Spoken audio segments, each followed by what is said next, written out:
Tinokuchengamidza muchirongwa chenyu Dark Secrets and Confessions. I hope you are having a wonderful day. Kumativi manenyika kwamuri tatumigwa nyaya yakanzi kwai ndinodla urume waumwe varume zvakaoma, asi tisati tapinda munyaya dzakareba idzi regai titange nenyaya dzekutanga. Pane nyaya yandatumigwa inorwisa tsitsi fani. Hanzi tete ndaivere shamwari yangu tichiita business tese. Shamwari yakauya kwandiri ikati pane mukomana ari kutsvaka musikana anobva kuZim. Let's help him to get a girl. Please post WhatsApp group emadzimai. Ini ndaiverengerawo. Amai vemukomana ndaivaziva hangu, taitaura tese. Mai vemukomana vakazoti mwana wangu ari kutsvaka musikana. Ndikati kuti atowana musikana ngatoenda kumusha, ndiko kwanga wana musikana anoenderana nechitendero chedu. Shamwari yangu akaramba achiuya akati ko mwana wako. Ndikati mwana wangu mudiki. Zvikanzi aiwa.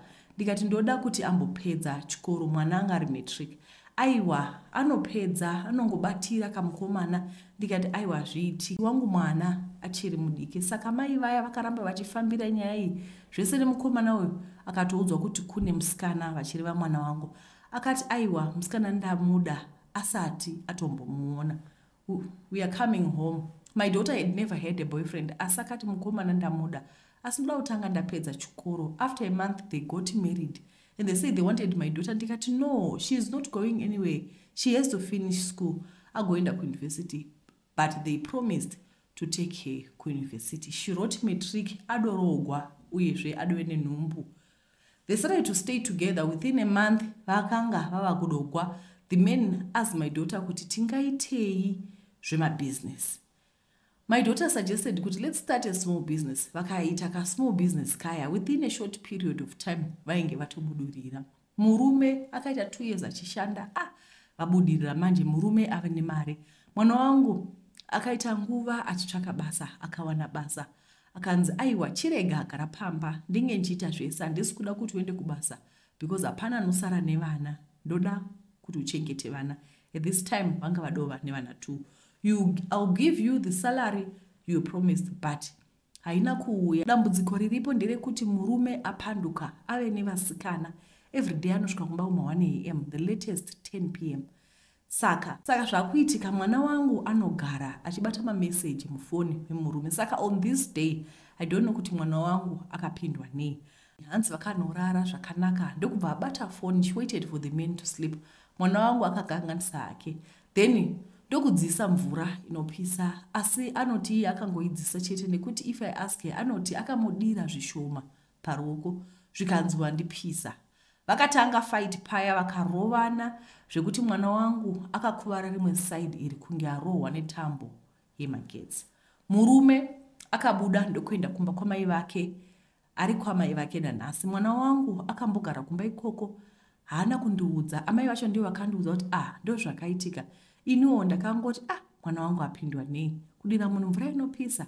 I came back home, I called her. She then came home akati haisi hotota, it was warm water. I just wanted him to wake up so that he talks about the text messages.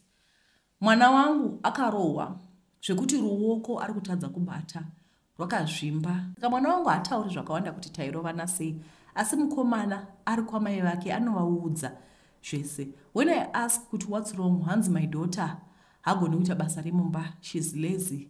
Akatsvakirwa musikana webasa. Mwana wangu akati haadi zvevasikana, ndoda kuita ndega, but haazokwanisi. Saka mhosva ndeyekuti she's lazy. She can't tidy up the house, but she can cook food. Murume akugara kumba kwamai vake. Mwana wangu went back to their house waiting for the husband to come back home. He's not coming. It's been 2 weeks. She called kuti magetsi apera zvikanzi enda kumba kwamai vako. She's back home. She's sick after being beaten. I don't know what to do. Should she go back home or stay with me? I'm heartbroken to see my child like this. It all started when the men started to make money. Please, I need advice. I don't know how you will help me. Vakaendera mberi vakati pakamupa chigwere, akauya pamberi pangu akati mwana wenyu anonohwa. Chiri chirwere chakamupa chaikonzeresa. Saka ndakazovabvunza kuti mama, imi munoda kuona mwana wenyu ari mupenyu here kana kuti kubuda ari mubody bag? Problem number 1 ndekuti maparents akabvumira kuti mwana arohwe asati apedza matric. What was the purpose of rushing? Ekuti mukomana anoti ndikutsvaka musikana, 1 month later vadororana. These people, they barely know each other, havazivani. 1 month later, pressure yemukomana ndeyei, apa mwana ari kuchikoro. Handiti tinoti it is every child's right kuti aende kuchikoro apedze, kana apedza chikoro ozorogo hake. Alright. Regai tipinde munyaya yedu yechipiri. Nyaya yeduwo yakamira yakadai. Kuma early 2000 takaenda Joni nemurume wangu. Taishanda sahouse girl nagarden boy pamba pemurungu. Murungu aitipa mari yakanaka chaizvo. Tikava neushamwari hwakakomba. Ndaive nemwana mucheche, ipapo varungu vedu vaisava nevana. Varungu vakabva vati ndibvise mwana pazamu, vakatanga kumutengera mukaka wembodhoro. Vaiti kana takuenda kumusha voti ndisirei mwana, tichimbodaro iyewo ainge adovajaira. Mwana wangu akakura achibatwa senge mwana wepapo. Varungu vakati tiuye nemabirth ake nemakadzi echipatare vamutorese mapepa eJoni. Takaita sekudaro nekuti taidawo mwana agare zvakanaka. Makore akapindana. 2010 takati toda mwana, nyaya ikatanga kunetsa. Mwana aive ava kutiramba. Murungu akati mbomirai munodhisturba mwana chikoro. Ipapo tatapiwa mari tikatenga mota nemombe dzakawanda, tikatama tikanogara Chiredzi kumapurazi. Nyaya yakazonetsa, takati tava kuda mwana wedu. Murungu akati handiti makasaina here kuti mwana hamuchamudi. Murume wangu haana kuita hanya nazvo. Ndakaenda kumaporisa, nyaya ikashaya vhalu, ndiri kufunga kuti vakapiwawo mari. Ipapo takabva tadzingwa basa ndokuuya kuno kuZimbabwe. Baba vaimboita zvekupirata nekamota kedu, asi hazvina kunyatsofamba. Vaita kana 2 days vari musango vachiita havo zvedoro, ini nevana tichikanga waya. Hongu takazoita vamwe vana kutsiva uya, asi mongoziva munhu akatakura mimba pfungwa hadzizorori. Wangu mwana mupenyu aripo, ari kurarama paari ndopaziva, asi mapepa takasainiswa tisingazivi aya ari kutisungirira kuti tisatora mwana wedu. Hanzi tofanira kubhadhara vakachengeta mwana mari dzavo nekuti takavashandisa, asi zvinhu izvi hazvina kuitwa mukuwirirana. Guru rarwadza hama dzangu, pfungwa hadzizorori. Mwana wangu ndinomuda chose, ndoitawo sei kuti ndiwane mwana wangu bheki. This happened in early 2001. The year is 2025 today, meaning to say it's 25 years later. Saka mwana uyu adova an adult. Zvakaoma. Ende murungu wakavahlerezera. Wakangoti uyai nemapepa nemakadhi, ivo vakamupa vasingazivi kuti munhu ari kutoadopta mwana. So this child has stayed with this family for the past 25 years, meaning to say ndo vabereki vake. Anditi zvakaoma.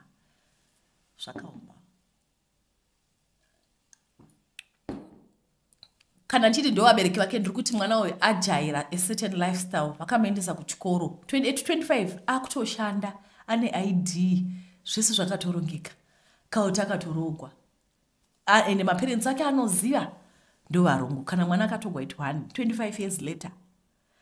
Saka zvoitwa same, since she knows panogara maparents apa, handizi kuti zvinoita here kuti vambovhakacha.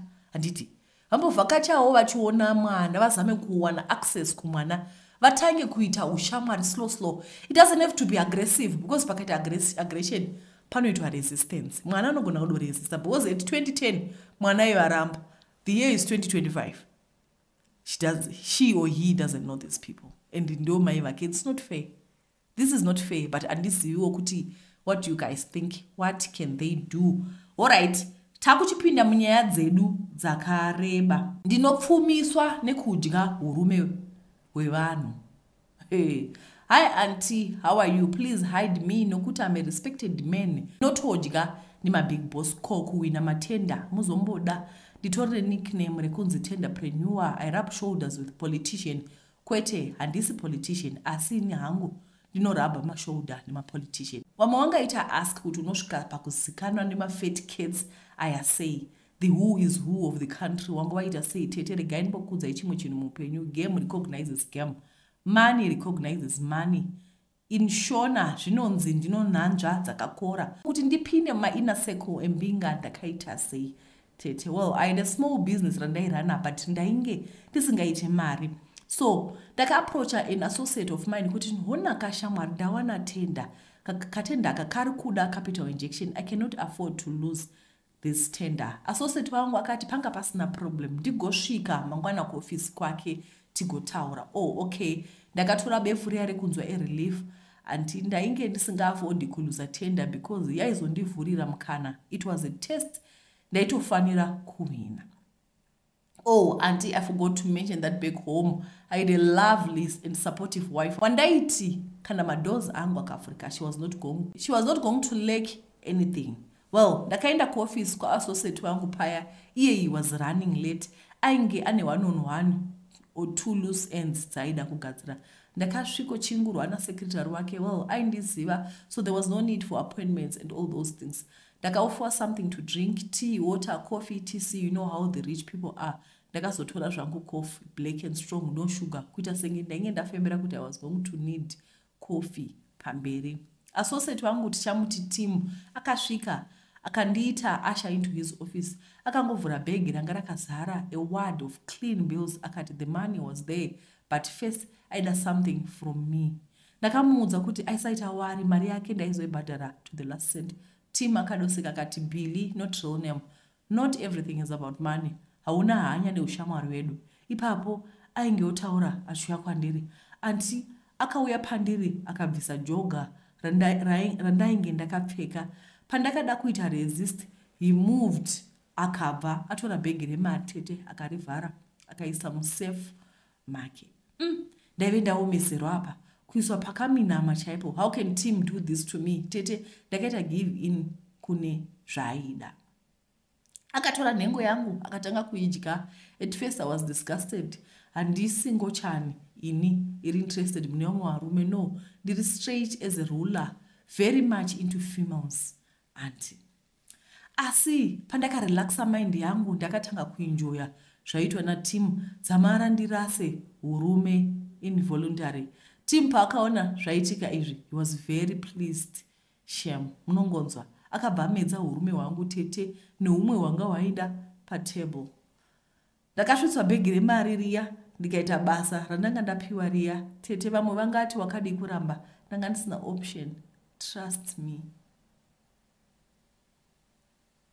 Pandakada kudzosera mari iya, Tim akaramba akati it was his way of helping me. No need kuidzosa. Tim haana kumbobvira adzokorera zvainge andiita. In fact, we've never talked about it. Zvaitoita senge zvisina kuitika. Asi pandaisangana naye pese paive nekaweirdness kaivepo. As I said, anti zvinhu izvi hazvina kuzodzokorodzeka. Asi handina kuziva kuti ndatoitwa initiate muzvinhu zvandisingagoni kuzobuda tete. Kwete anti handina kutemerwa nyora. No, asi zvakandiita Tim zvakaita kuti ndiitewo mari yacho. I rub shoulders with big bosses nemazita anotyisa andisingakwanisi kunyora pano. Of course, mudzimai wangu ndinaye. She lacks nothing. Kubva musi wandapiwa blowjob naTim, I no longer produce anything during these acts. It's like Tim drained urume wangu wese tete. I am rich, yes, auntie, but wherever I feel low, ndinototsvaka chigunduru changu 1 chandinodhakisa, then ndochipa blowjob. After ndomupa mari. Hope. Mind you, handisi ini ndinofanirwa kusvetwa urume. No, ini ndinofanira kusveta ndokuti ndirambe ndichiita mari yakawanda. No, handisi ngochani. Nditori nemudzimai wangu nevana vaviri whom I love very much. Asi kana ndisina kutsvaka chigunduru changu chekuvhiringa, ndinonzwa kunge oxygen yangu yava kupera. Zvimwe pada ndiko kuromba kwacho tete. And with the influx of guka, mutoriro, etc, zvigunduru zvakazara mumastreets umu. Haungofaniri kudzokorodza munhu 1-2 in case unorivhesa urombo hwacho. So ndinofanira kuva careful paselection yangu. But for now, I'm comfortable and usually handibhuke mahotels. No, ndinowanzozviita mumotikari mangu. Personally, ndinoda kutenda ari kusupply madrugs isuve rich boys gang. Tiri kuita mari nevapfana vanenge vakastika. That's my confession, and I am sticking to it unapologetically. Vatinenge tapa mablowjob apa will never amount to anything. Tinenge tapedza navo.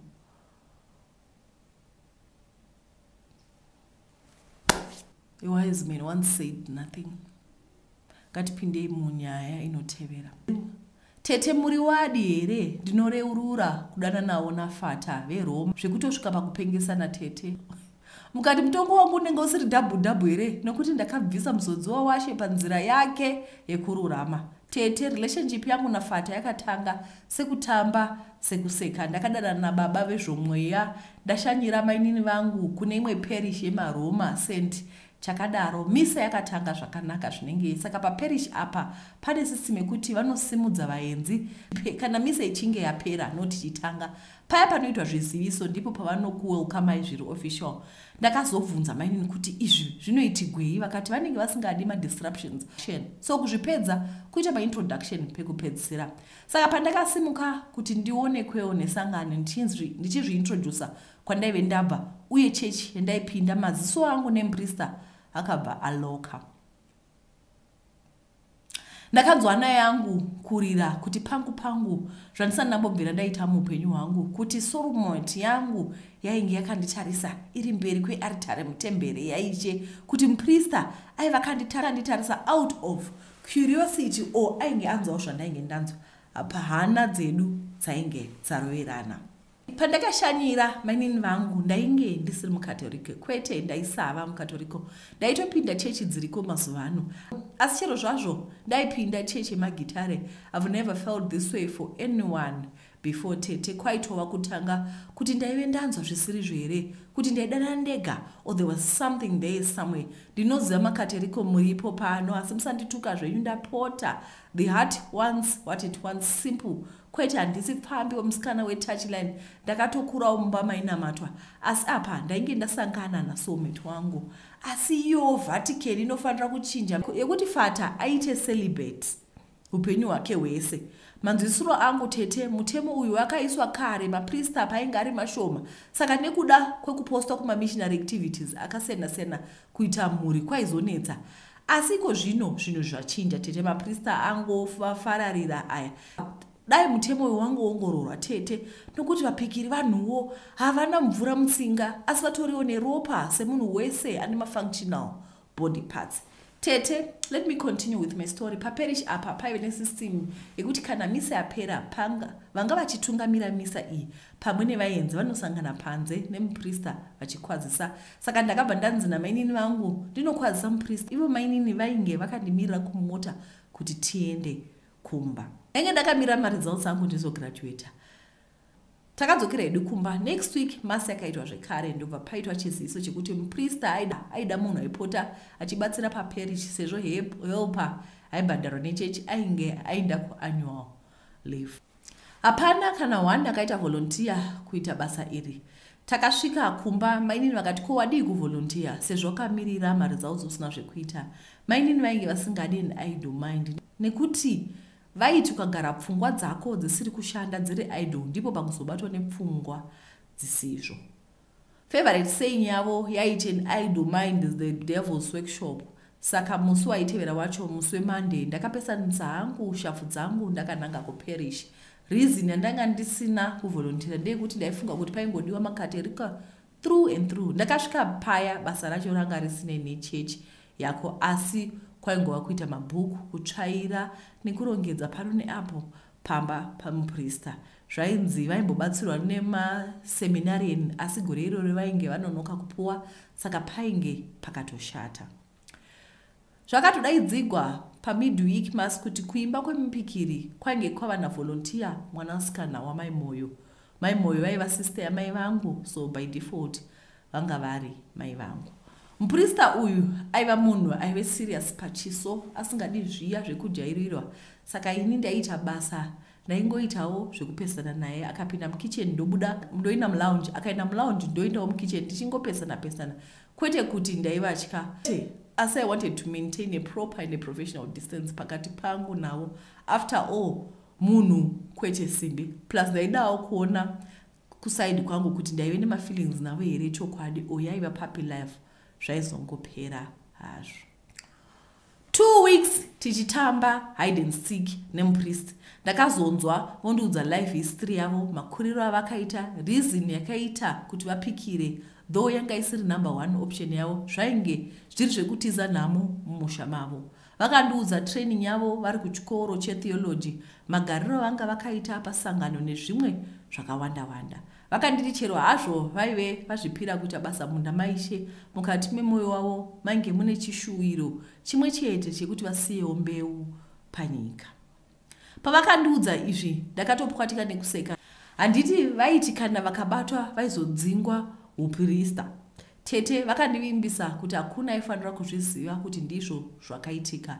Vainge vandida first day ravakandiona, asi zvaiita kuti vabve vakanda shoko ipapo. Ko kana ndaizovhunduka ndikaudza mainini vangu osambori runyerekupe rofamba pasangano nemudhinari kuti fata vahedhuka.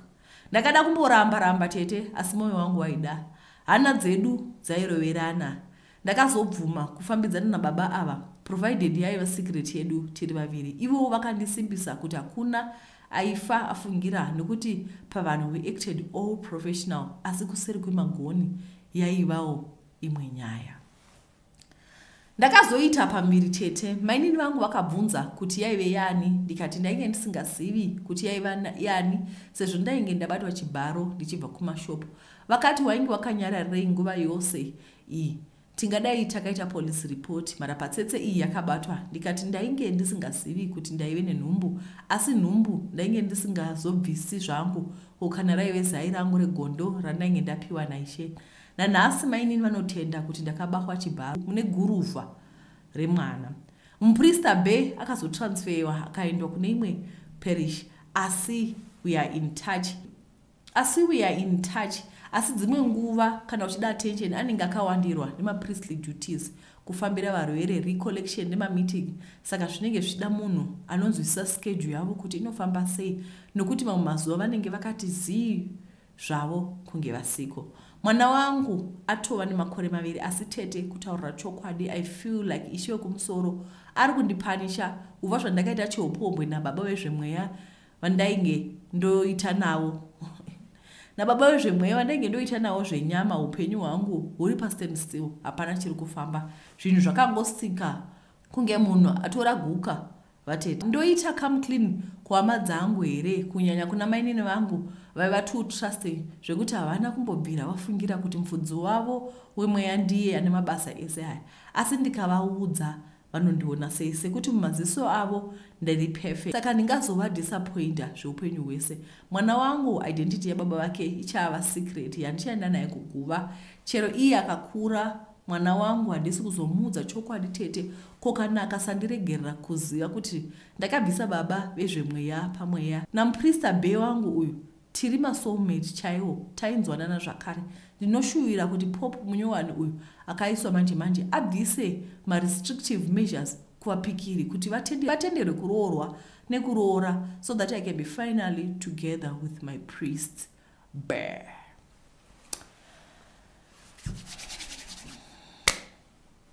Minister munhu ndozvavari kungotaura. Regai tiverenge nyaya yekupedzisira iyi.